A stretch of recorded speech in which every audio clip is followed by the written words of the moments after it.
आज हम लोग करने वाले हैं control access to the org.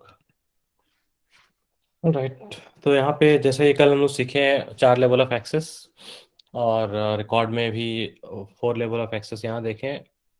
ऐसे 5 लेवल ऑफ एक्सेस होता है, उसमें भी 5th लेवल हम लोग बाद में सीखेंगे।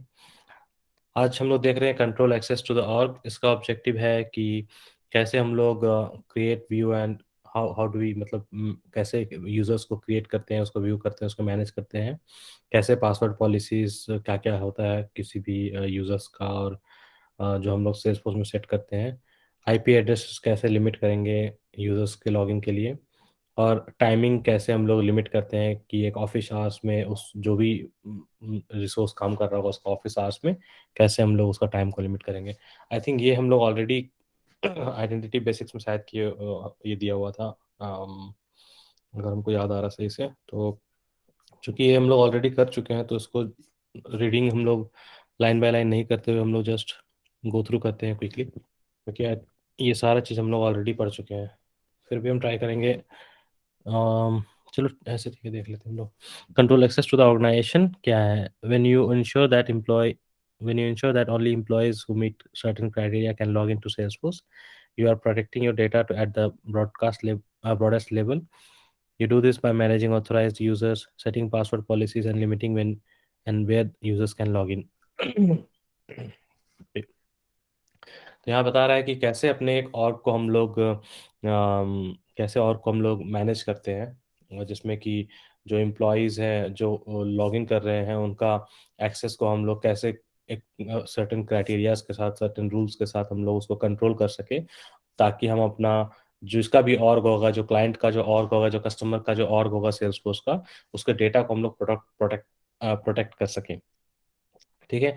तो उसके लिए बता रहा है कि ऑर्गेनाइजेशन लेवल पे कैसे हम लोग बाय सेटिंग पासवर्ड पॉलिसीज और उसका जो एक्सेस है उसको ऑथराइजेशन को हम लोग मैनेज करके कैसे हम लोग लिमिट करते हैं कि लॉगिन एक पर्टिकुलर टाइम पे होना चाहिए, या फिर एक लॉगिन एक टाइम सर्टेन टाइम पे होना चाहिए, या लॉगिन का पासवर्ड कितना पावरफुल होगा जो पासवर्ड से बचाएगा, जो हैकिंग से बचाएगा, और किसको हमको एक्सेस देना है। मतलब सबको तो एक्सेस नहीं दे सकते ना, तो कैसे कोई ऑथराइज यूजर्स को ही एक्सेस देना है। तो ये सारा चीज़ हम लोग कर सकते हैं सिर्फ एक ही रीज़न के लिए, वो है डेटा प्रोटेक्शन, कि जो भी सेल्सफोर्स में डेटा है उसको प्रोटेक्ट करने के लिए। Manage users. Every Salesforce user is identified by a username, a password, and a single profile. Together with other settings, the profile determine what task the user can perform, what data they see, and what they can do with the data. तो जैसा कि बता रहा है, Salesforce में कोई भी user को हम लोग आइडेंटिफाई करते हैं bye there user name, password and single profile. ठीक है, ये अप्लाई एप्लीकेबल होता है कोई भी किसी भी चीज़ के लिए जिसमें कि एक लॉगिन क्रेडेंशियल की ज़रूरत पड़ता है। अगर हम अगेन फेसबुक का एग्जांपल लें तो उसमें आप लॉगिन आईडी पासवर्ड डालते हैं, उसका उसमें आपका यूज़र नेम होता है जिससे आप लॉगिन करते हैं, उसमें आप पासवर्ड प्रोवाइड करते हैं, और वो जो प्रोफाइल होता है वो सिर्फ आपका ही प्रोफाइल होता है। आप लॉगिन करेंगे तो ऐसा नहीं होगा कि एक्स लॉगिन कर रहा है तो उसमें वाई आ जाए, एक्स लॉगिन कर रहा है तो एक्स ही आएगा। तो ये सेल्सफोर्स में भी सेम कॉन्सेप्ट है, उसमें भी user name, password and single profile होता है, और उसको सारा सेटिंग्स को तो उसका जो सेटिंग्स होता है वो प्रोफाइल ड्रिवन होता है। जो प्रोफाइल में जो भी सेटिंग होगा, सेल्सफोर्स में क्या देखना है नहीं देखना है, वो उस प्रोफाइल पे डिपेंड करेगा कि यूजर को कौन सा प्रोफाइल हम दिए हुए हैं और उसको क्या एक्शन परफॉर्म करना है। मीनिंग अगर एचआर है तो एचआर को एचआर का प्रोफाइल देंगे, फाइनेंस है तो फाइनेंस को फाइनेंस का प्रोफाइल देंगे, कोई सेल्स का बंदा है तो सेल्स का बंदा को उसका प्रोफाइल देंगे। इससे क्या होता है कि जो आपका एक्सेस होता है वो उसी पर्टिकुलर एरिया, उसी पर्टिकुलर डिपार्टमेंट पे कंस्ट्रेंट रहता है, और उसको आपका उसके उसका जो एक्सेस होगा उसी के अकॉर्डिंग होगा। To view and manage the users in your org, use the quick find box in setup to find users. The user list shows all the users in your org. तो users को पता देखने के लिए कितने सारे users बने हुए हैं, ऑर्ग में जाना है, सेटअप पे जाना है, सेटअप में जो क्विक फाइंड बॉक्स होता है वहाँ पे यूजर्स टाइप करना है। यूजर्स टाइप करने से आपको सारा यूजर्स जो भी ऑर्ग में है वो दिख जाएगा। तो इससे आप पता कर सकते हैं कि आपके ऑर्ग में कितने सारे यूजर्स बने हुए हैं ऑलरेडी। नेक्स्ट है create a user. You can create users even You can create users, even multiple users, in just a few clicks. It's as simple as entering a username, alias, and email, and selecting a role, license, and profile. Many more options are available, of course, but that's all you need to get started. Salesforce auto generates a password and notifies new users immediately. Users can change or add to their own personal information they log in. तो यहाँ पे बता रहा है कि users जो है वो क्रिएशन यूजर क्रिएशन बहुत ही इजी है। अ, आप बहुत सारे यूजर्स भी बना सकते हैं विथ जस्ट फ्यू क्लिक्स, कुछ ही क्लिक के थ्रू। और ये सिंपल इसलिए भी है क्योंकि आपको सिर्फ यूजर नेम, एलियास, ईमेल और रोल, लाइसेंस और प्रोफाइल, यही 6 चीज़ जो है आपको सेलेक्ट करना होता है। एक बेसिक यूज़र आप देखेंगे यहाँ पे, देखिए जैसे 6-7 इन्फॉर्मेशन है, इसी को सेलेक्ट करके बस आप प्रोफाइल बना सकते हैं, यूज़र बना सकते हैं। आपको ज़रूरत नहीं है हर एक चीज़ को फिल करें। तो हर एक चीज़ का जैसा कि हम लास्ट क्लास में ही बता रहे थे कि यूज़र बनाने के लिए आपको भले दिखे वहाँ पे 100 फील्ड, ज़रूरी नहीं कि आपको वो 100 फील्ड फिल करना है। डिपेंड करता है आपके कंपनी पे कि आपको क्या फिल करना है, आपको कैसे उसमें क्या इन्फॉर्मेशन चाहिए। जितना ज़्यादा इन्फॉर्मेशन उतना आपको ज़्यादा पता होगा आपके यूज़र के लिए। तो बेसिकली आपको यूज़र को डिटरमाइन करने के लिए उसमें ज़्यादा से ज़्यादा इन्फॉर्मेशन आप डालते हैं। तो ये हम लोग ऑलरेडी लास्ट वाले क्लास में भी किए हुए हैं, कैसे यूज़र बनाते हैं। तो यहाँ पे आपको सेटअप में जाना है, क्विक फाइंड में जाना है, यूज़र्स में जाना है। यूज़र्स में जाने के बाद आपको वहाँ न्यू यूज़र क्लिक करना है। न्यू यूज़र क्लिक करेंगे तो उसमें आपको ओके, तो यहाँ पे 2 ऑप्शन है। आइदर आप न्यू यूज़र क्लिक कर सकते हैं और ऐड मल्टीपल यूज़र्स कर सकते हैं। तो इससे क्या होगा कि न्यू यूज़र करेंगे तो एक बार में एक ही यूज़र ऐड कर सकते हैं। ऐड मल्टीपल यूज़र करेंगे तो आप एक बार में मल्टीपल यूज़र क्रिएट कर सकते हैं। तो ये दोनों ऑप्शन आपका दिया हुआ है। The limitations we have in मतलब ऐड मल्टीपल यूज़र्स में कि ऐड मल्टीपल यूज़र में आप एक बार में 10 यूज़र ही ऐड कर सकते हैं। 10 से ज़्यादा करना है तो आपको फिर से आइदर ऐड मल्टीपल यूज़र फिर से क्लिक करना है, नहीं तो और भी ऑप्शंस होते हैं जो हम लोग आगे एक्सप्लोर करेंगे, कैसे 10 या 10 से ज़्यादा यूज़र हम लोग एक बार में क्रिएट करेंगे। उसका हम लोग आगे चल के सीखेंगे। फिर और वो मतलब सेम रोल वाला बंदा मतलब कर सकते हैं ना, कि अलग अलग रोल के लिए भी कर सकते हैं? अलग-अलग भी कर सकते हैं।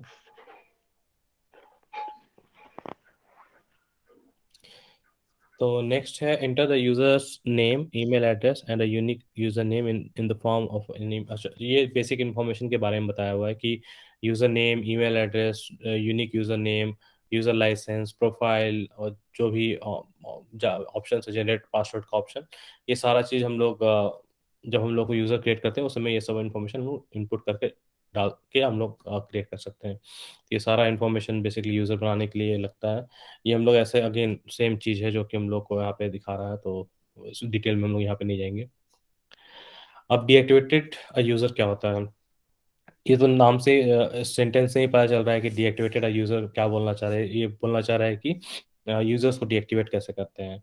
तो सेल्सफोर्स में एक लिमिटेशन बोलिए या फिर उसका एक कैपेबिलिटी बोलिए। यूज़र एक बार अगर हम बना लेते हैं सेल्सफोर्स में तो उसको हम लोग डिलीट नहीं कर सकते हैं। ठीक है, उसका रिकॉर्ड हमेशा रहेगा ही। उसको हम लोग सिर्फ़ और सिर्फ़ डीएक्टिवेट कर सकते हैं या उसको हम लोग फ्रीज़ कर सकते हैं, लेकिन डिलीशन का ऑप्शन नहीं होता है यूज़र्स पे। ये out of the box Salesforce provide करता है, तो वही वही बता रहा है कि you can't delete a user but you can deactivate an account so a user can't log in. Deactivated users lose access to all records. That includes records that are shared with them individually and records shared with them as team member. However, you can still transfer this data to other users and view the names on the user page. तो बता रहा भाई कि आप delete नहीं कर सकते हैं लेकिन आप डीएक्टिवेट कर सकते हैं। डीएक्टिवेट जैसे ही करेंगे किसी यूज़र को तो वो यूज़र चूंकि उसको डीएक्टिवेट कर चुके हैं और जितना भी रिकॉर्ड है उसमें एक्सेस होगा, उसको सारा एक्सेस चला जाएगा। साथ ही में अगर कोई उसको शेयर किया होगा रिकॉर्ड, जो कि हम लोग शेयरिंग पढ़े कल, वो भी चला जाएगा। प्लस कोई भी टीम मेंबर जिसमें वो एज अ टीम मेंबर उसको ऐड किया होगा तो वो भी चला जाएगा। लेकिन इन सभी चीज़ों के साथ आप चाहते हैं कि किसी यूज़र को कोई रिप्लेस कर रहा है, कोई एक एम्प्लॉय था वो एम्प्लॉय रिजाइन कर दिया, उसकी जगह कोई दूसरा एम्प्लॉय आ रहा है, आप चाहते हैं कि उस एम्प्लॉय का सारा इन्फॉर्मेशन वो नए एम्प्लॉय को ट्रांसफर हो जाए, तो वो भी पॉसिबल है।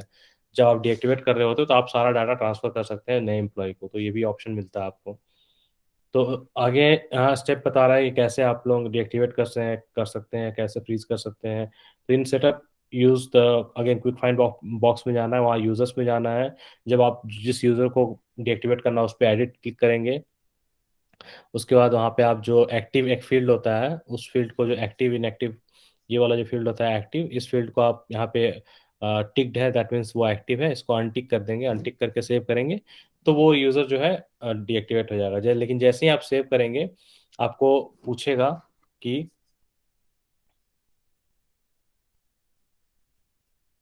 ओके, तो यहाँ पे बता रहा है कि अगर जैसे ही आप सेव किए, अगर इमीडिएटली वो डीएक्टिवेट नहीं हो रहा है और आपको डर है कि वो लॉगिन कर देगा उसी मीन टाइम में, तो आप क्या कर सकते हैं, और डीएक्टिवेशन के अगर प्रोसेसिंग समय लग रहा है तो आप उसी यूज़र पेज पे वहाँ पे एक फ्रीज का बटन होगा। यहाँ पे अभी चूंकि एडिट मोड में वो फ्रीज का बटन दिख नहीं रहा है, और नॉर्मल में आप उसको यूज़र खोलेंगे तो यहाँ पे एक बटन होगा फ्रीज। तो उस फ्रीज बटन पे अगर क्लिक करेंगे तो वो भी आपको रेस्ट्रिक्ट करेगा यूज़र को लॉगिन करने से। तो बेसिकली दो ऑप्शन है, आइदर आप फ्रीज कर दो उसको और या फिर डीएक्टिवेट कर दो, दोनों में से जो भी करोगे तो यूज़र लॉगिन नहीं कर पाएगा। अब पासवर्ड पॉलिसीज हम लोग यहाँ पे पासवर्ड पॉलिसीज के बारे में बता रहा है कि क्या क्या पासवर्ड पॉलिसीज हैं जिसमें हम लोग सेटअप कर सकते हैं अपना पासवर्ड को स्ट्रॉन्ग बनाने के लिए और ज़्यादा सिक्योर बनाने के लिए, ताकि कोई बाहर का आदमी या फिर हैकर्स हैक ना कर पाए, गेस ना कर पाए।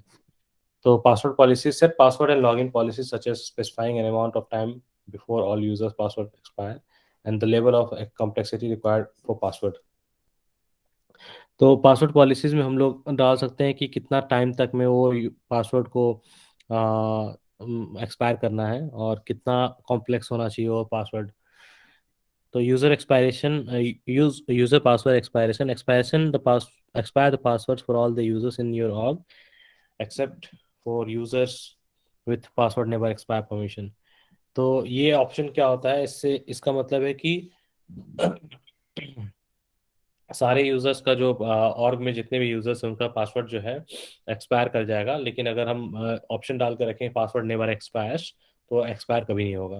नहीं तो अगर वहाँ पे टाइमिंग डाल कर रखें कि नहीं 90 डेज 30 डेज में एक्सपायर हो जाना है तो उसके बाद वो एक्सपायर हो जाएगा। ठीक है। फिर है आपका यूजर पासवर्ड रीसेट। तो ये यूजर पासवर्ड रीसेट क्या करता है, ये पासवर्ड रीसेट करने के लिए अलाउ करता है कि ये आप इससे पासवर्ड रीसेट कर सकते हैं। ठीक है। फिर है आपका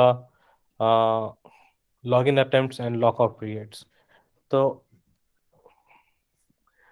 अगर कोई भी यूज़र, जैसे कि हम लोग समटाइम्स क्या होता है हम लोग पासवर्ड भूल जाते हैं, तो मल्टीपल अटेम्प्ट्स करते हैं लॉगिन करने के लिए। तो क्या होता है कि अगर ऐसा कभी इंस्टेंस हुआ कि आपने वहाँ पे डाल कर रखा है पासवर्ड पॉलिसी में कि अलाउड 10 इनवैलिड अटेम्प्ट्स, तो क्या होगा कि 10 बार ही अटेम्प्ट होगा, 11th टाइम जैसे ही ट्राई करेगा उसका जो प्रोफाइल है वो लॉक हो जाएगा। तो जब ऐसे केसेस में लॉक हो जाता है प्रोफाइल आफ्टर 10 अटेम्प्ट्स, तो अगेन जो एडमिन है उसके पास जाना पड़ता है, उनको बोलना पड़ता है कि मेरा लॉक हो गया है, पासवर्ड भूल गए हैं, अनलॉक करके पासवर्ड रिसेट कर दो। तो वो ऑप्शन फिर हम लोग करते हैं। अब पासवर्ड पॉलिसीज आपको कहाँ मिलेगा, सेटअप में जाएंगे, क्विक फाइंड में जाएंगे, वहाँ पासवर्ड पॉलिसीज करेंगे तो ये पेज आपको दिख जाएगा। आप यहाँ पे देखिए हर ऑप्शन जो हम लोग डिस्कस किया हुआ है कि user password password expires in, यहाँ पे आप स्पेसिफाई कर सकते हैं 15 30 20 90 वट एवर, और नेवर एक्सपायर्स भी कर सकते हैं। इन्फोर्स पासवर्ड हिस्ट्री, तीन मतलब यहाँ ऑप्शन आप दे सकते हैं कि आपका पासवर्ड जब आप चेंज कर रहे हो हैं तो जो भी पिछला 3 पासवर्ड जो है आपका उसके अलावा आप कुछ नया डालना होगा को, तो यहाँ पे आप ऑप्शन ये भी चेंज कर सकते हैं। पासवर्ड का लेंथ क्या होगा वो आप बता सकते हैं। फिर आपका कॉम्प्लेक्सिटी क्या होना चाहिए वो बता सकते हैं कि हाँ मिक्स में होगा, अल्फा न्यूमेरिक होगा, वो सब चीज़ आप यहाँ पे दे सकते हैं। फिर अगर कोई क्वेश्चंस के साथ हिंट के साथ आपको डालना है तो यहाँ पे आप वो भी डाल सकते हैं। फिर ये इनवैलिड अटेम्प्ट से जो हम बता रहे थे अभी वो भी डाल सकते हैं कि हाँ 10 अटेम्प्ट के बाद आपको लॉक हो जाना, लॉक होके फिर आपको वो करेगा। लॉकआउट इफेक्टिव पीरियड भी है कि कितने देर तक लॉक आपका रहना चाहिए ऑटोमेटिक, उसके लिए भी टाइमिंग है यहाँ पे, ये भी आप सेट कर सकते हैं। तो ये सारा ऑप्शंस आप अपने पासवर्ड को स्ट्रॉन्ग बनाने के लिए और उसको हैकिंग से बचाने के लिए आप यहाँ पे सारा ऑप्शंस में से जो एप्लीकेबल होगा जिस टाइप से आपको अपना ऑर्ग सेट करना है वो आप यहाँ कर सकते हैं। Next, customize the password settings. How long should passwords be? Longer is usually better within reason. How complex do you want your passwords? You can require alphabetic, numeric, uppercase, lowercase, or special characters. How many days is password valid? How many times can someone try to log in with valid credentials before being locked out? Choose what to do about forgotten passwords and locked accounts. Okay, तो ये सारा options यहाँ पे दिया हुआ है already कि customization के लिए क्या क्या आपको आप ये क्या क्या इसमें से जो है पॉलिसीज में, जो पासवर्ड पॉलिसीज में क्या क्या कर सकते हैं, सेम चीज़ को यहाँ पे बता दिया है बेसिकली, जो भी हम लोग पढ़े यहाँ पे। ठीक है, अगर कोई क्वेश्चन नहीं तुम लोग आगे बढ़ते हैं। Specified trusted IP ranges for the org. Trusted IP range क्या होता है? The first time you log in to Salesforce, the IP range address is cached in your browser. Anytime you log in from a different IP address, you will be asked to verify your identity. Typically, by entering a verification code, you can bypass this step for trusted IP range. For example, suppose that your users should be able to log in without entering a verification code whenever they are in the office. From setup in the quick find box or quick find box enter network access. Okay, तो ये बता रहा है यहाँ पे कि तो IPS क्या होता है। अगर आईपीएस आप लोगों को पता नहीं है तो आईपीएस बेसिकली क्या होता है, एड्रेस होता है आपका कोई भी टेक्निकल डिवाइस का, ऐसा समझिए। आपके मोबाइल का भी आईपी होता है, आपके लैपटॉप में भी है। तो आईपी एड्रेस जो इंटरनेट आप कनेक्ट करते हैं ना, तो कल आप अगर आप लोग न्यूज़ देखते होंगे तो आप लोगों को पता होगा कि जब भी कोई ऑनलाइन स्कैम होता है, चाहे ऑनलाइन कोई भी हैकिंग या फिर कोई ऐसा क्राइम होता है ऑनलाइन, तो उसमें क्या होता है कि लोग ढूंढना स्टार्ट करते हैं उन पर्सन्स को, और आईपीस के थ्रू पता करते हैं कि आईपी एड्रेसेस कहाँ पे क्या क्या है। तो हर एक डिवाइस का, जब भी आप लॉग इन करते हो इंटरनेट के थ्रू, हर एक डिवाइस का अपना खुद का एक आईपी होता है। ठीक है, तो उसी आईपी के थ्रू आपका वो डिवाइस ऑनलाइन जाना जाता है।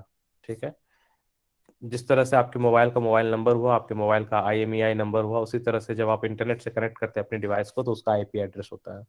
तो वही बता रहे हैं यहाँ पे कि ट्रस्टेड आईपी क्या होता है। ट्रस्टेड आईपी मतलब कि आप सेल्सफोर्स में जो लॉगिन कर रहे हैं, क्योंकि ये ऑनलाइन है, आप गए ब्राउजर पे, आप लॉगिन के लिए वहां से लॉगिन कर लिए, लेकिन यहाँ पे बता रहा है कि इसको भी आप कंट्रोल कर सकते हैं कि अगर आपकी कंपनी है, आप चाहते हो कि नहीं, मेरी कंपनी है, सिर्फ मेरे नेटवर्क से ही कनेक्ट हो, वो बाहर की दुनिया से कहीं भी और बैठ के कर रहा हो तो ना कनेक्ट हो। या फिर आप लैपटॉप प्रोवाइड कर दिए हैं कि नहीं, वो जो लॉगिन है सिर्फ उसी लैपटॉप से लॉगिन होगा, और कहीं से नहीं, कैफे से नहीं कर सकते, किसी और के लैपटॉप से नहीं कर सकते। तो ये सब रिस्ट्रिक्शंस जब आपको डालना होता है, तो उस समय आप रेंज स्पेसिफाई करते हैं। तो बड़ी बड़ी कंपनीज जो होती है, उनके बड़े बड़े बिल्डिंग्स होते हैं, अपना एक स्पेस होता है, तो उनका खुद का नेटवर्क होता है, उसको इंट्रानेट बोलते हैं। तो उसमें क्या होता है, वो लोग एक सेट ऑफ आईपीज ऑलरेडी वो लोग वेरीफाइड रहता है, जिसको कि वो लोग उस उतना ही वो सेट ऑफ आईपीज को वो लोग यूज करते हैं। तो वो लोग क्या करते हैं, उस सेट ऑफ आईपीज को दे देते हैं कि हाँ, लॉगिन इतना ही सेट ऑफ आईपीज से होगा, इसके बाहर नहीं होगा। मतलब वो उसी बिल्डिंग में लॉगिन कर पाएंगे, उस बिल्डिंग के बाहर नहीं कर पाएंगे, वैसा कुछ। तो इसीलिए यहाँ पे बताया जा रहा है कि जब कभी आपके लैपटॉप में वो आईपी ऑलरेडी है, और वो आपके वो, जैसे कि ब्राउजर में हम ऑलरेडी वो स्टोर्ड है ब्राउजर के कैशे मेमोरी हम लोग आगे चल के पढ़ेंगे वो क्या होता है। सिंपली आप अभी जानिए कैश में रहता है, जब भी ब्राउजर में आप कुछ लॉग इन करते, कभी आप देखे होंगे कि आप फ्लिपकार्ट में एक जूता देख रहे हैं सेम ब्राउजर पे, फिर आप फेसबुक पे गए तो आपको सिर्फ जूता का ऐड आ रहा है। तो कैसे पता चला कि आप जूता देख रहे थे? तो वो कैश मेमोरी में स्टोर हो जाता है, जिसको आपका जो भी वेबसाइट यूज करते हो उसको रीड करके आपका पर्सनल इन्फॉर्मेशन को फिर उसी के थ्रू अकॉर्डिंग आपको ऐड वो दिखाता है। सिंपल चीज है कि इसका एक खुद का जो, जहाँ पे वो मेमोरी को स्टोर करके रखता है कैश में, वो वहां से ही रीड करता है। तो अगर ब्राउजर को जो पता रहे कि हाँ ये डेली लॉगिन यहीं से करते हैं, उसके कैश मेमोरी में स्टोर्ड है, तो वो आपसे पासवर्ड नहीं पूछेगा। अदरवाइज वो आपसे एडिशनल वेरिफिकेशन कोड पूछेगा कि आप बताइए कि आप ही हो, आपको मिल जाएगा उस वेरिफिकेशन कोड का। और बाकी आप अगर नेटवर्क यहाँ बता रहा है कि सेटअप में क्विक फाइंड में जाएंगे आप, तो वहाँ नेटवर्क एक्सेस बोल के एक ऑप्शन है, वहाँ पे आप अपना सारा रेंजेस जो आईपीज का है वो आप डाल सकते हैं, जिसमें कि हर एक आईपी का एक स्टार्ट रेंज होता है और उसका एंड रेंज होता है, वो and point and start point. वो आप डाल के उसको आप एज ए ट्रस्टेड आईपी रखेंगे, तो क्या होगा कि आप जब भी लॉग इन करेंगे उन सेट ऑफ आईपीज से, तो आपको वेरिफिकेशन कोड देने का कभी जरूरत नहीं पड़ेगा। ठीक है, तो ये हो गया आईपी। ओके, नेक्स्ट है आपका restrict login access by IP address using profile. अब कैसे हम रिस्ट्रिक्ट कर सकते हैं? अगेन सेम चीज है कि अगर हमको रिस्ट्रिक्ट करना है कि कोई एक सेट ऑफ आईपी एड्रेसेस है जिसको कि हमको उसी में ही एक्सेस करना है, उसके अलावा बाहर की दुनिया में नहीं करना है।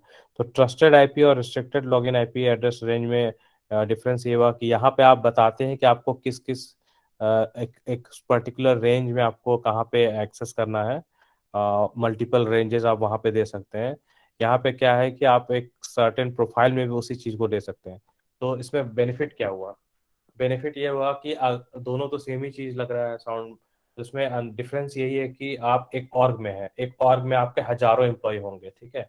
अब हजारों एम्प्लॉय होंगे तो जरूरी नहीं है कि जो रेस्ट्रिक्शंस आप कुछ पर्टिकुलर लोग के लिए लगा रहे हैं वही रेस्ट्रिक्शन सबके लिए हो। क्यों? क्योंकि इट ऑल डिपेंड्स कि आपका जो यूजर है, आपका जो क्लाइंट है, वो कितना सेंसिटिव इंफॉर्मेशन को वो एक्सेस कर पा रहा है।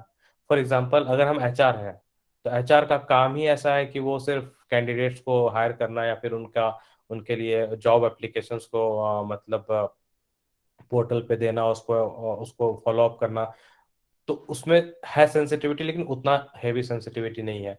अगर हम फाइनेंस की बात करें तो फाइनेंस का टीम के पास जो एक्सेस होता है उसमें थोड़ा सा ज़्यादा सेंसिटिविटी बढ़ जाता है, क्योंकि उनके पास सारा कॉस्ट और रेवेन्यू से रिलेटेड डिटेल्स होगा, सैलरी से रिलेटेड डिटेल्स होगा।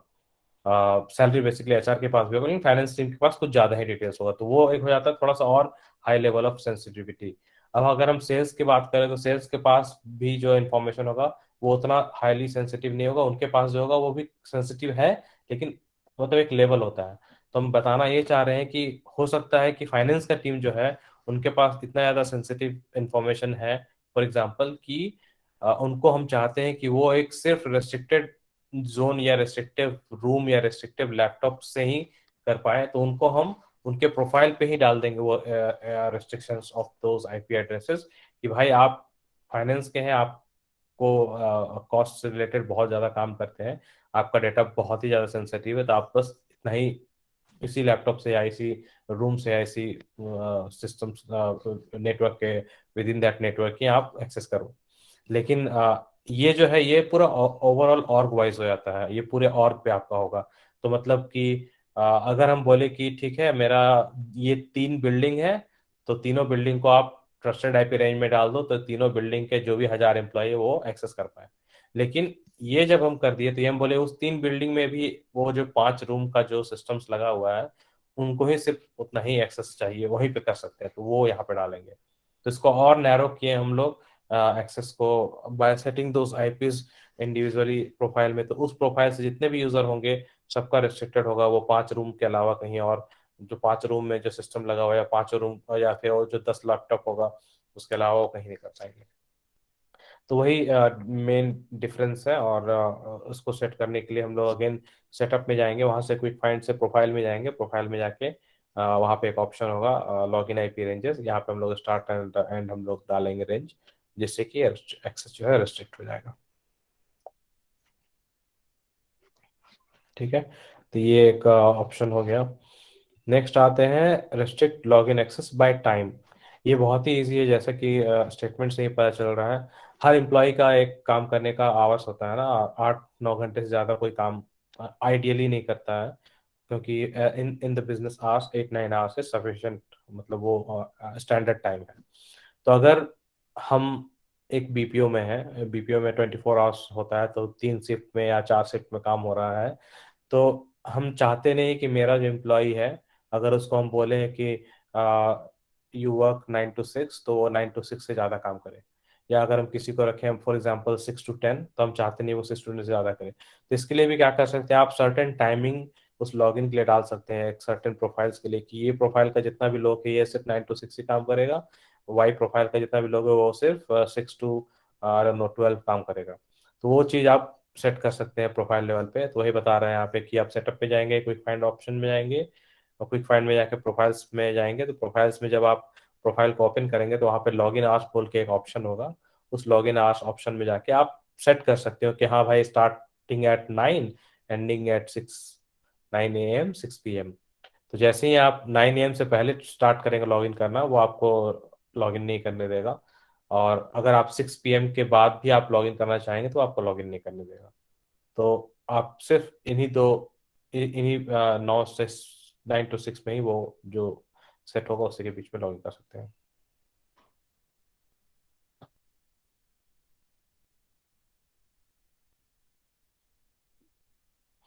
देखिए जैसे कि यहाँ पे बता रहा है, जो क्वेश्चन आप लोग में भी आप लोगों के दिमाग में आया होगा या पूछना चाह रहे होंगे कि अगर हम ऑलरेडी लॉग्ड इन है और मेरा जो 6 PM क्रॉस कर गया, जो हम एंड टाइम डाले थे, तो क्या होगा। तो ये बता रहा है कि users are logged in when their log in hours and they can continue to view their current page but they can't take any further action.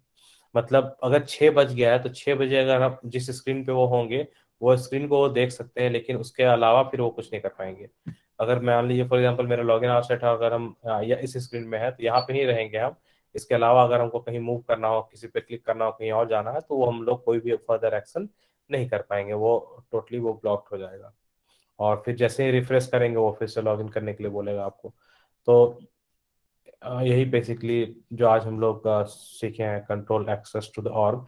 तो एक ऑर्ग में एक यूजर को एक्सेस करने के लिए क्या क्या डिफरेंट वेज है, क्या क्या रेस्ट्रिक्शंस हम डाल सकते हैं कि हम उस ऑर्ग के डेटा को सिक्योर बनाएं।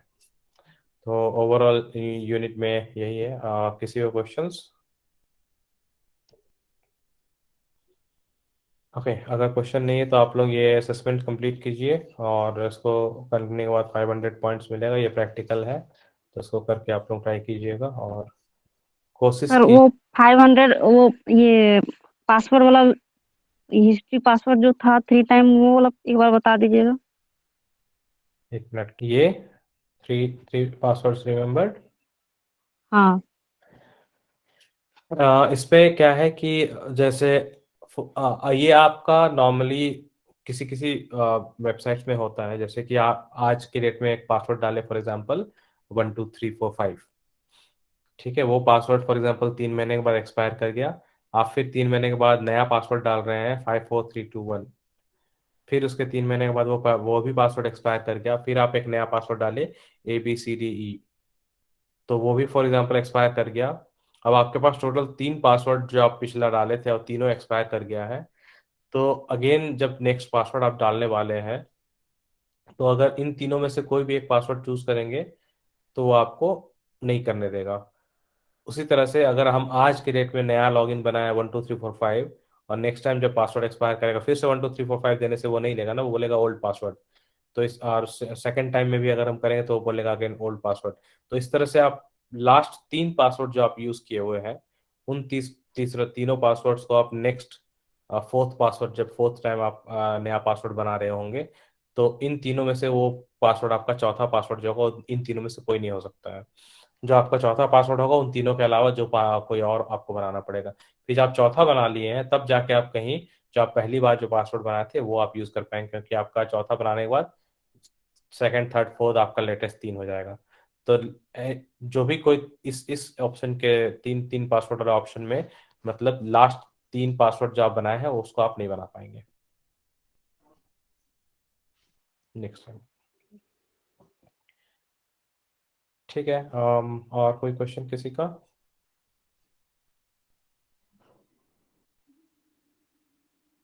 ओके।